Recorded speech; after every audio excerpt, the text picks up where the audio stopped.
Hello there, outliers. Niiamah Sean here, and thank you so much for letting us be a part of your journey here today.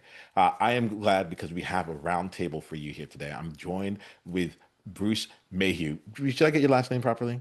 You did. Yeah, All right, yep. perfect. Bruce Mayhew. Like this is Bruce and I had a chance to connect from a recommendation and connection from someone else who'd been on the podcast in the past, Fabio Fernandez. And I recommend if you get a chance, go spend some time. He has a stumbling spirit. There's lots of great things inside of his world.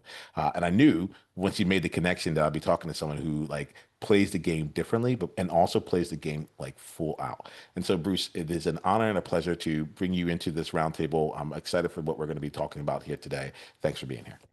It's terrific to be here. I'm really excited as well. Yeah. So, like, I start off every conversation with giving outliers a chance to get to know you. Would you mind letting us know more about you and the game you're playing? I'm not like talking like tennis and such, but like, help us get a chance to get to know you and see the game that you're playing right now. Sure, I'm a terrible tennis player. Uh, so yeah, not we're not going to go there. Um, I what I'm doing right now, I'm a corporate trainer and speaker. I love keynote speaking. I love being on big stages, which is really interesting because I'm also an introvert, right? So I'll put that out there. It's like when I like to be behind the scenes most of my life. But like for the last 20 years, I've been a speaker. I've been in front of audiences and I love it.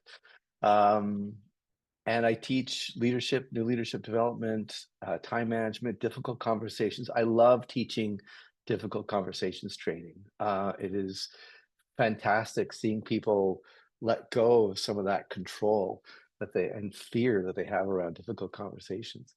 Um, I teach email etiquette. Basically, I'm a soft skills guy. I'm a touchy feely communication guy, I was about to and just say soft that's skills.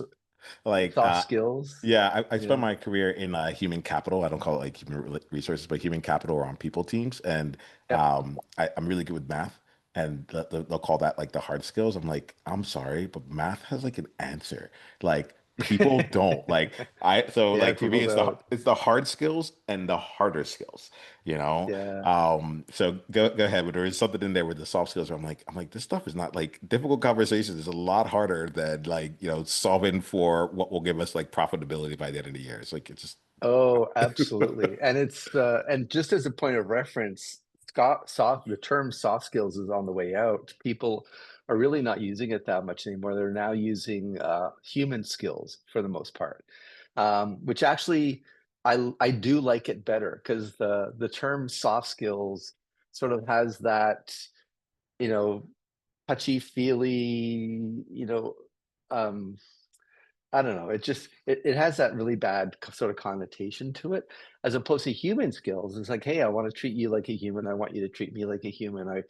Let's work on the people thing as opposed to you know, the wow wow stuff.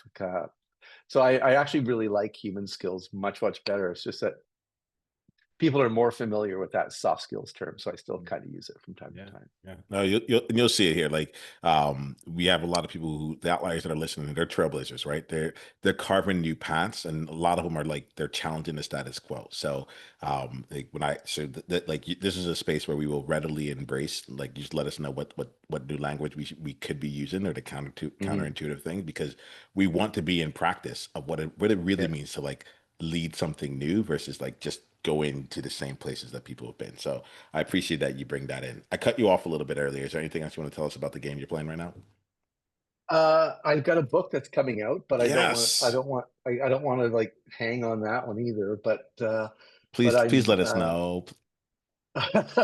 so it's been a dream that I've had for a long time, and um, I had a couple people, uh, all at once ask me about a book, and I figured that was time that I wrote a book.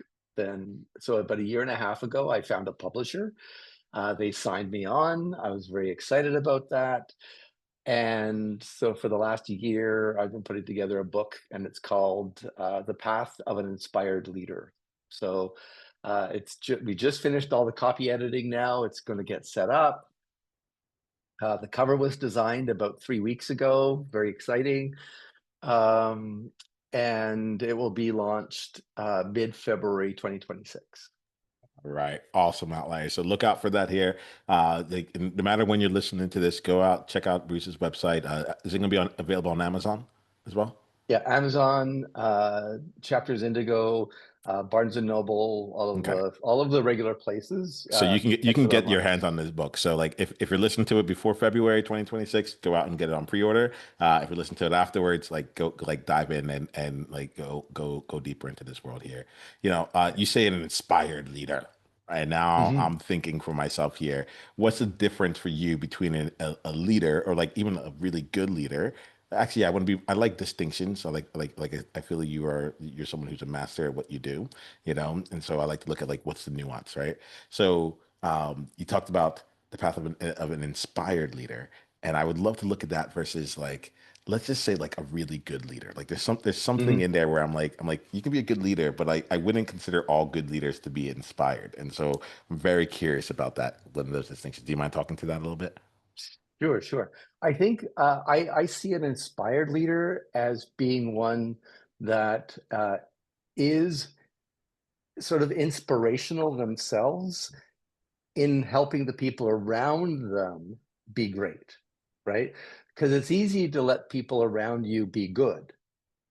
But the idea of an inspired leader for me is I have to help the people around me be fantastic. I have to help them be great. I have to help them grow so that tomorrow they are better than they are today, right?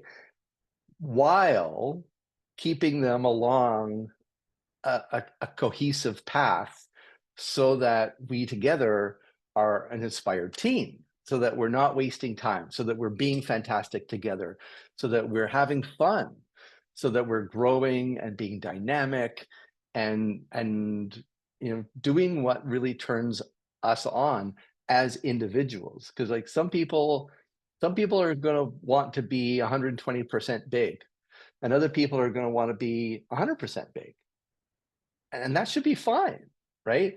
Um, so I just have to, as an inspired leader, I just have to help my people, the people that are around me, be the best that they can be, and that's the difference for me. Is the challenge of that inspired leader is not just being a good leader and getting things done, but it's really turning up the heat and helping everybody be whatever they want to be and more.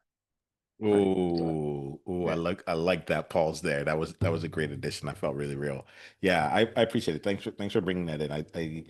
I love like it's cool to see because like you're 20 years in your industry, like you've been speaking on stages, like you've been in training with different organizations. So like um you find with me, I think I really value this is really coming to me in real time, but like I very much Mhm. value experience. Like that's my credibility element. Like it's not I don't care what you look like. I don't care like because I've just seen so many people try and walk the talk, I'm like, or sorry, try and talk the I don't know what it is, but they're not actually doing the thing. That's it. Yeah. Um, I'm like you're 20 years into the game here. Like, let me ask you because you were talking about even like when the book came, it came from a place of like other people were asking like where is it? When like is this something that felt like it was just like like the next natural like outlet or like hey I'm gonna respond to what people came ask for, or did you like see this as like for the next place and where my career's going, like I like a book has a meaningful place in it. I'm really curious because I think some people do the actions. Yeah, I want to know your motivations, like, and how that might tie into like your overall career, seeing as you're so Sure. accomplished in what you do. Yeah. Yeah. It's a great question. So I would say, um, starting probably about 10 years ago, there was this thing in the back of my head that said, a book would be neat, right? A book would be all right. But I wasn't ready, right? And I think this is where growth needed to still happen in me, right? I wasn't ready, and even back then. I had one good friend, and he's been a champion of mine for years and years and years. Um, he was one of the first people that started saying, "Hey, Bruce, you got to write a book. You've got stuff here that you need to let out bigger than just giving a presentation kind of stuff." And I really appreciated all of his encouragement and his tenacity to keep saying that. Um, but I wasn't ready. I didn't feel like my story was ready. My story was big enough, right? That I had a good enough handle on what I wanted to achieve with a book. I could have, and I could have written back then, I could have written a book on email etiquette. Hands down, I know that email etiquette's been inside me like forever, right? It was my first training workshop that I built. And so I know email etiquette inside and out and all the way around, but it wasn't enough to put that out in my book, right? In Bruce Mayhew's book, it wasn't enough. And so I still had growth to do for me to fill the shoes that I wanted to fill, if that makes any sense at all. Oh yeah, makes And the most sense, by the way.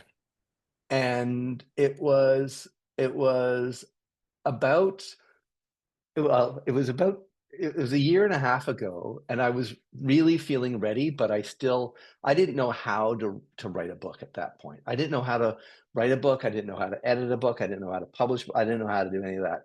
And I'm used to being an expert, right?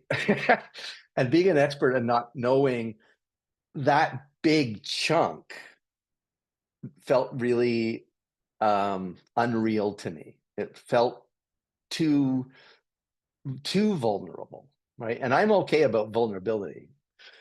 Hey, I stand on a stage in front of people. I know about vulnerability.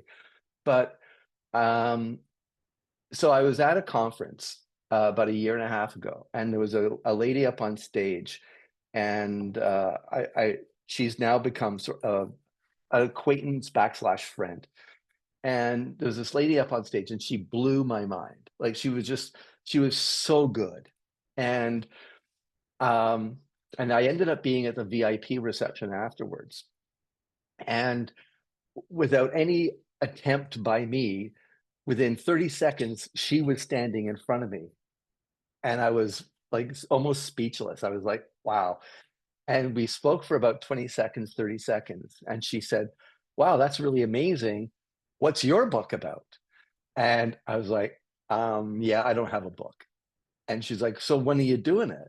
And I'm like, yeah, you know. And honestly, within about a minute, another lady joined the conversation, and she had just launched a book. And she's like, oh man, you have to. Like it's amazing. You have to. And um she encouraged me. And then and then there was a third person that joined. Anyway, so I sort of walked away going, okay, I get it. The world is telling me now's the time. So I talked to a friend of mine who had recently published, and I asked them how they did it, what was their publisher, what was the process. um, I applied, and because that's really what you have to do now is like you put your pitch forward, and you hope that somebody catches it. So I pitched it, and met with one of the owners of the company, the publishing house, and they accepted, which was a big deal because apparently they only accept a fraction of the pitches that they get. And it's been fantastic because they're the experts on publishing, so they know, like, they connect me with amazing editors, they connect me with amazing designers, they connect me with all of that stuff, and they let me write books. So they said, okay, here's your here's your outline that you're sharing with us, Bruce. Go away and come back, and then we'll help you edit it and put it all together. And that's what they've done. So it's given me the confidence to depend on somebody else, which I think, frankly, is what a great leader does. Is that the great leader doesn't try to be experts in everything. But I don't want to be a book publisher, right? So I have full confidence in them. I push them around a little bit. I ask them hard questions. I tell them when I don't know what I'm talking about. They help me out, it's a partnership that way, and I feel really good about There's a few things in what you said. Congratulations on all this. There are a few it. things in what you said that I want to kind of play in. One of them here, not like this is now I'm talking to you here. One of them was just like listening to the universe on this, right? So like when the time is right, like the universe came by and was like, by the way, the time is right, and you were able to hear Mm, it as that, mm, like the incidents happened, right? But you were able to translate that and say, okay, now is the time. And I think yeah, that's an important part there because you talked about being ready. I'm sure that they weren't the first three people in the same day that they like given 20 years of being on stages and people coming up to you. Um, yeah. but I think that there's something there. So outliers, like I want to ask you, like think to yourself, where is like the world either whispering or shouting to you that it's time for whatever is next, and then going to. I just had a moment the other day, Bruce. It changed my entire business. It's really bothering me though, right? And like to be honest, and like you talked about like being at the top of your game, knowing things, and having built like both a reputation and a career in something, and then like having to step outside of the comfort zone and Mm, for me, it was I had a friend who called me into my leadership, and she said, "Look, Niiamah, you talk a lot about. I know that you lead this movement. I feel it in you, right? However, when I go online and I look for you, like you're out there, but your movement isn't." And there was something that like it just like it became a logical like dissonance. I'm like, I can't. How can I be leading the movement if there's no movement out there? uh-huh, And so when I hear this, it kind of goes that like to me that was like the universe was talking. It's like, hey, by the way, like I know you've been doing something here and it's been good, but you're here for something great, And yeah. I'm using a little bit of your language here, but I felt like I think us outliers we get that distinction, you know. Mhm, mhm. Yeah. Yeah, I yeah. also I really totally agree. appreciated when you talked about like you like 10 years ago the idea came, but you didn't have to like run into it. Like you knew yourself enough to say like now's not the time. Mhm. And Yeah, like you're already on stages, you're already doing things. You had people. You could have written a book. You're like, I had a book in me, but you yeah. chose to wait. Like, you want to speak anything to that? I feel like there might be something you want to like add on that just in case. Uh, yeah, I guess I had to. I think back then, and I'm actually really happy that I waited Mm. because I think my writing skill have improved. I've been writing all my life, right? So I've been writing when I was in university. I was writing when I was in corporate marketing at a big bank here in Canada, um, and I've been writing a blog for the last 15 years. But I think my writing skill got better. But I had to decide, and it's funny. I had never thought about it this way. So thank you for pushing this. But I think back then I had to decide what I wanted my reputation to be. And did I want my reputation to be Bruce Mayhew, the email etiquette guru, or did I want it to be something different? And there's nothing wrong. Like it could have been the Bruce Mayhew, the email etiquette guru, and that would have been great. And then I could have been the Bruce Mayhew, the time management guru, and like I could have stepped it up, but that didn't feel right to me. It would have been perfect for somebody else. In fact, there's other people who have written those types of books. Nothing wrong with that, but it's not where I wanted to be. And and I'm okay with that. Like I'm really okay with that. So and now I'm ready. Like I'm really, really happy with the book and what it does because it goes in many different places. And that's what that I can I'm really happy with that. I'm ready for that. And that's great. I feel it. I feel like, well, there's a few things. Once I feel the level of integrity in there, it's it's beyond confidence. There's an element of this, like it's like this is the book I wanted to write. This is the time for it. This is all the things there. Like it's not just the stars align and I just happen to do it. It's like Yeah. this was it. Yeah. Bruce, like honestly, when you're talking this, it hits me. It hits me at like today's been an interesting day. I've been sending out some messages today to some of my peers, the people who keep me honest and help and witness me as I'm growing. And some Mhm. of the things that I sent to them was like, hey, like I've been like off of client creation for the last couple of weeks here. And like, it's not like clients aren't coming, but I'm not going through that extra step here. And the reason for it is I'm like, I have a way of meeting new people that become clients. But going back to that, your movement, like if your movement's not out there, I realize I'm like, oh, I could be successful continuing to do what I'm doing. Like it's not, it's, I've gone through a lot of like the difficult parts. Like this is where it's supposed to get good, Sure. you know? Yeah. And then at the same time, I'm like, but even if I was successful with this, it's not what I want. I'm not here to have an X-figure business. I'm here to lead a movement. And so like there's no way to get what it is that I want by only having the path that makes sense. The time management guru path. It's like it makes so much sense, except that it's not why you're on this planet. It Right. wasn't for you here. And so I just want to say personally, thank you for that because I Thank mean, you. I have bills to pay. I have people that know, and so there's things out there where it's it would be so much easier to just lean into what is already working. Only know Hmm. but like knowing that it wouldn't work for me. It's been something I've been wrestling with today. I've really Yeah. allowed myself to see that like front hand. So I appreciate you being real about it, Bruce. Like Cool. it's helpful. Yeah. Thank you. Thank you. And honestly, I hadn't churned it the way that I've just churned it with you. Hmm. I think about it a lot about whether it's my journey or either other people's journeys. And I think again, it goes back to what makes a leader great. A leader is great when they find their own path, right? Um, I have a really good friend, and he is he is really, really successful at what he does, and he's in user acceptance testing, right? So he's in UAT stuff, and he's throughout his career, he's been asked to take on leadership roles, and he keeps saying no, right? And at first, like I can remember 10, 15 years ago, thinking like, what are you doing? Like you gotta take that job. Like it's more money, it's bigger benefits, like it's the prestige, and he's like, yeah, no, not interested.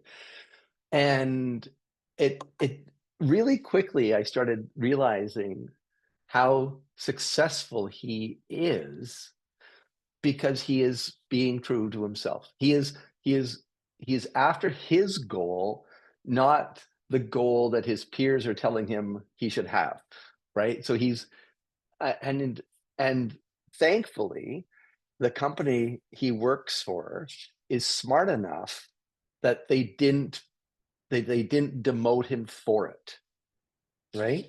And this I give a ton of credibility to the company and the bosses, the leaders he's had over that career, because consistently they've said, you know what, we're okay with you being an absolute freaking expert at what you do.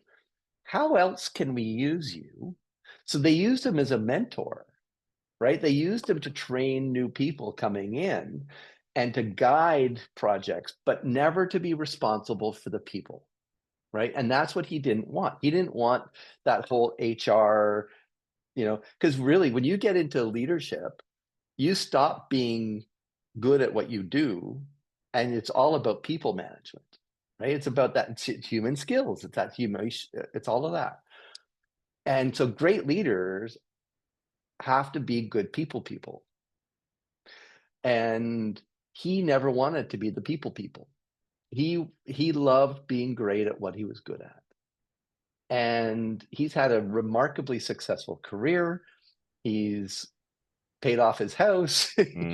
He's happy. He goes home at night, and he wasn't chasing somebody else's dream. And I write a little bit about that. And again, I don't want to plug the book, but I write about that. It's like, why are you wanting to be a leader? That's a first question. Because if you're doing it for you, great. If you're doing it for your peers, then pause, right? If you're doing it because it's social pressure, then pause. If you're doing it because you were asked to, pause, right? And really find out why you want to be a leader. And when you figure out if you do want to be a leader, that's when you have to decide, what kind of leader do you want to be? Like, what am I going to show up as? When I leave the room, what do I want people to say? Right. And that's what makes a great leader today, is the person that knows why they're there and knows what they want to accomplish. Yeah, but this feels good, Bruce. Like, uh, yeah, I'm really enjoying the conversation. I wanted to, you're helping me remember how much I just enjoy leaders. Mm-hmm. It's like uh, there's something in there. You said something that about he was true to himself, and when you said that, that hit me like an arrow. The true to oneself element. And we were talking a little bit earlier before we hit record around like some of the challenges with being true to oneself here, especially like in terms of the perceived costs, the perceived risks as a leader to go out and you know be true to the fact of like, all right, I may not have the answer to this, be true and like be true to like, I don't know, I feel like this feels like there's a lot more at stake as you continue to play the leadership game, you know. And I'm curious here because like embedded in what you just said about your friend here, that this person that was in this role is like there's a lot of places where it's either you're up or you're out, you know? Mm-hmm. And so like there was a real risk potentially had the company Mm-hmm. not been one that was like wise enough to see like we can use this in a different way, even though it's not how most people do it. And so I want to I want to talk about the risk part. Like to me, that's why I talk about outliers edge. Like it's not just the edge what gives you a competitive edge, but it's the edge of your comfort zone, Mm-hmm. and Bruce, one of the reasons I started this whole path is because I'm looking at, I'm like, I'm not seeing empowered enough leaders around me. And so they're making the easy choice, they're making the safe Mm-hmm. choice, but it's not leading us to anything new. They're just in a leadership role, but I wouldn't Right. consider them leading me because they're not leading. They're holding space, but they're not leading. Mm-hmm. And so I would Mm-hmm. love for you to talk a little bit here, like let's jam a bit here around like what happens when a leader feels like they're like about the risk of like really being true to oneself or like choosing a path that's not the same as others or like wherever it shows up in leadership to like have to be right or have to be seen a certain way. I'm really curious about like about your stance on this or the ways that you've been thinking through it. Um, so if I'm getting the conversation right, the I think one of the biggest challenges that a lot of people have is fear, right? And I see that a lot with it when I'm dealing with difficult conversations training, is is when people get scared, they they start building walls around themselves, right? And I think that half of that fear is internally projected, right? It's our own fear that we push back into our own heart and into our own selves. And the leaders that I've seen that have been just amazing leaders, like there's a couple mentors that I have that have just been amazing. They're the ones that aren't scared of saying, I don't know, right? I don't get it. I have no idea what I'm doing here. But that's why I hired you, so that we can talk this through. Because I might be the leader and I have an idea about the vision. And I might also know what KPIs we have to hit and all those other nasty things, right? So I can hold all of that. But I don't know how to get to where I'm going. I just know I have to go there, right? And the leaders that I find are really the ones that people trust, right? They're the ones that are okay saying, I don't know. And look, I believe we're all dealing with our own little suitcase of imposter syndrome, right? I think we're all carrying around a little bit of a pocket full of that. And I get it, right? Hey, I just wrote a book, right? Like talk about imposter syndrome, right? When I've got, Simon Sinek like pushing down on top of me, right? And and Adam Grant and all these like these fantastic people. And I'm like, who am I? But no, no, actually I have a voice, right? And that's where I had to be good enough to say, there's stuff that I don't know. There's stuff that I'm going to learn, and there's stuff that I'm going to trust other people to help me with. And we'll see where it goes, right? Um, and I think that's the leader that can actually say, you know what, I'm dealing with a little bit of imposter syndrome here, but let's face it, if I'm being honest to myself, everybody at the table here is probably dealing with their own suitcase full of imposter syndrome. Now, I don't need to call them out, right? I don't need to, right? But if I know that all of us are dealing with the same thing, now I don't have to be as scared. I don't think, right? And if I'm working in an environment where I can trust the people at my table, that means I've chosen the right place to work. First place. If I can look around the table and say, I can't trust these people, then go find yourself another job. Right? But if you can honestly say that where you've chosen to work, you want to be there, and that you trust the people around you enough to say, I don't know, but I love your help and I love your ideas, because I think that we can do something great here together.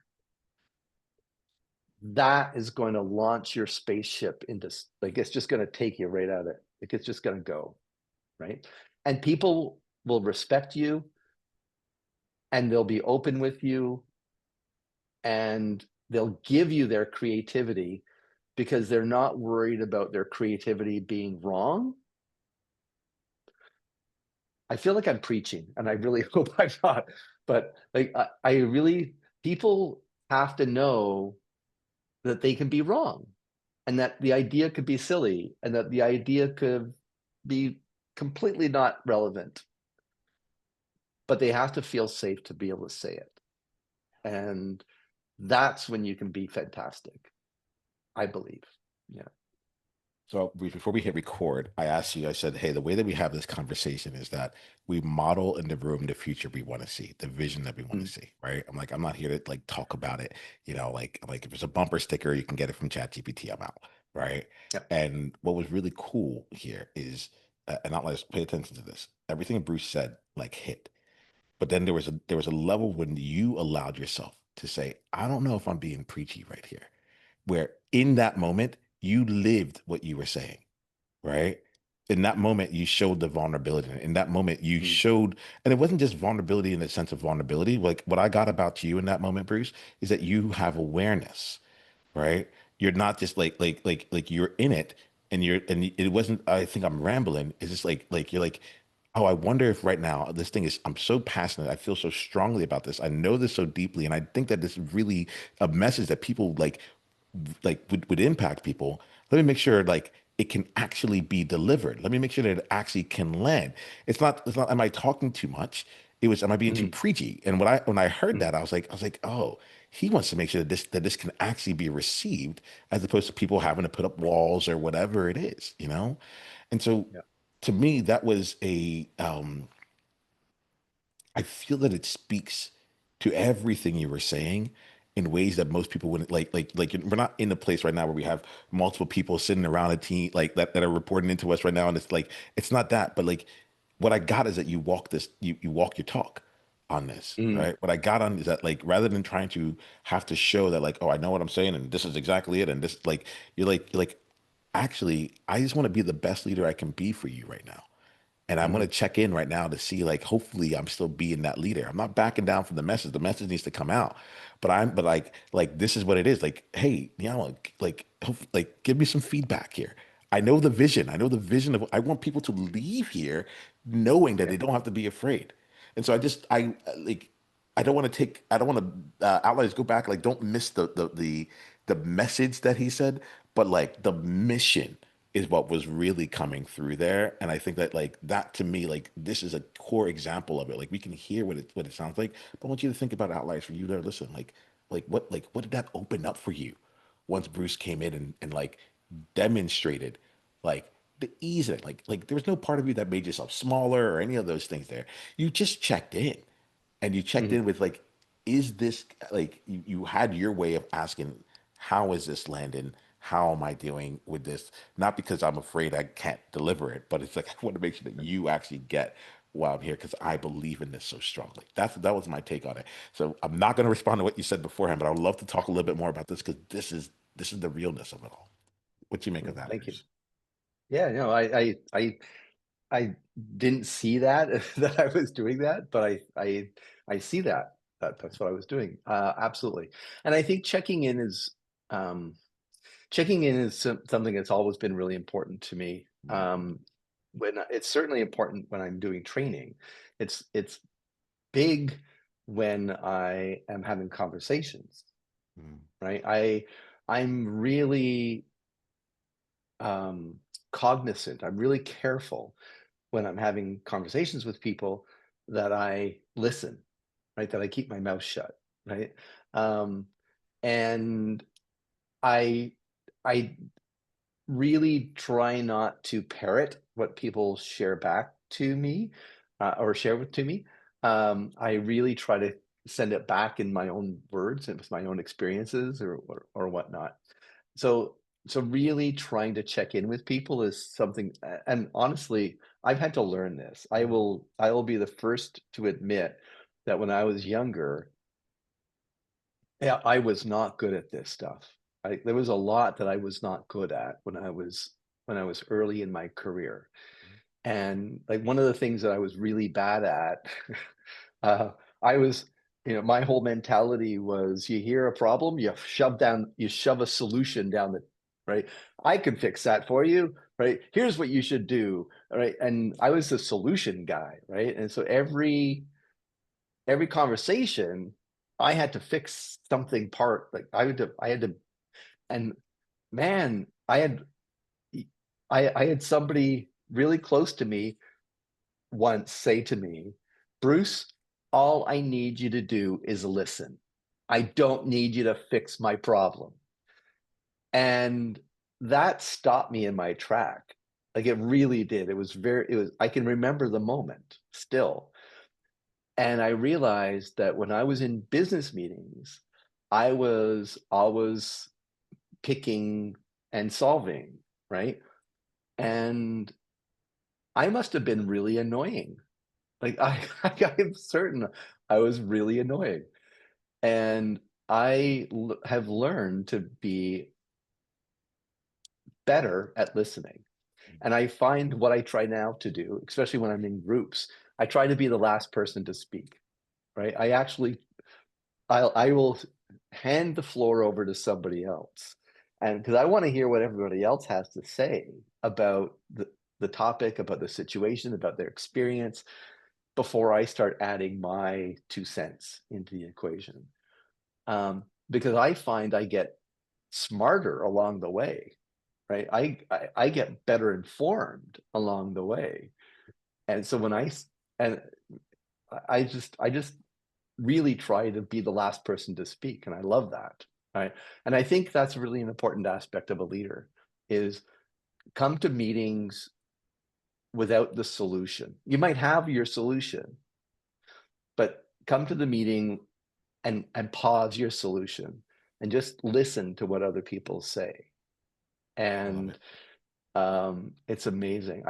I used to when I do generational differences training, one thing that I often share is so millennials for the most part are actually really creative problem solvers. They're really good at problem solving. And so I often will say, like, if you have a problem, if you have a challenge at work, stick 3 or 4 millennials in a room and shut the door and see the type of creativity and problem solving that comes out of that. Because they they've seen so much change, and they don't they're not limited to a lot of the restrictions that my brain is. So I see the same thing with Gen Zs. Like they're if you want ideas, right? They're just going to explode all over you, and then see what works. Right? I love it. It's very cool. I love it. Bruce, we're gonna start wrapping up here. Yep. There's a question I'm gonna ask you, and I would have asked you after the recording ended. But one of my practices for today is like I'm like, let me have the conversation I would have had afterwards. Now, why? Because typically, and that's how this conversation has actually felt really great. Because typically I'm like, oh, the recording ends. I'm like, and then we can finally be, you know. And I'm like, what if I was just like that earlier? Yeah. Um, I want to ask you this here. Like, when I reflected back to you that you were like modeling the thing that you were saying, like, what was the impact of that on you? I got curious about that. Um, it makes me proud, frankly, uh, that I'm sort of walking the walk, that I'm not just spewing an overhead that or something that I read out of a book. It really it's kind of it makes me feel good that people get from me what I hope that they get from me. Yeah, yeah, And because I think authenticity is really important. You know, I can if I'm authentic, if anybody's authentic, they can screw up, and it will still be okay. yeah. It's when I'm not being authentic and I screw up, that's where things get weird. And I think so. It's a little bit about self awareness. It's a lot about authenticity. It has a mix of transparency in there. I think that's where that sits. I appreciate you. And I am a big fan of distinction. So I love that you're able to see like the different ways that that was sliced along the way. Well, Bruce, we're about to wrap up here. Outliers, I have a request of you. So there's two requests. The first one here is please go out there, and this conversation wasn't meant for just the two of us here. It's meant to go out into the world for people to experience it. So please take some time and go share this out with your world. And I also ask that you go and think of one person in your life right now who would really benefit from the conversation Bruce and I have been having. Whether like we call the one person, one conversation at a time initiative. And I honestly think that this is how this thing makes its impact out in the world, right? We'll make sure people know about it now, but like years from now, decades from now, like this same episode might reach the exact person that it needs to. So hello in 2040, like my ask is that like when you get this, think about someone in your world who would really benefit from hearing this and send it over to them. I think I this is something in my mind that's like it's going to get the right people at the right time over and over and over again, and that's a gift that keeps on giving. All right. That's beautiful. Yeah. So, Bruce, we're going to end here with two things. Just let us know. The first one is we want to know how we go deeper down the journey with you. So, we can let us know like the best way to get in contact with you. You've been out there. I'm sure there's many different ways, but let us know the best path to go down. Sure. Sure. My website or LinkedIn are the two most popular places to go. So Bruce Mayhew Consulting, Bruce Mayhew consulting.com is the website. Um, if you're seeing this in 2040 or 2045, there's been a new website that's been launched. If you're seeing this a month from now, there's a new website that's about to get launched. um, or LinkedIn. You can. There's not too many Bruce Mayhews in the planet.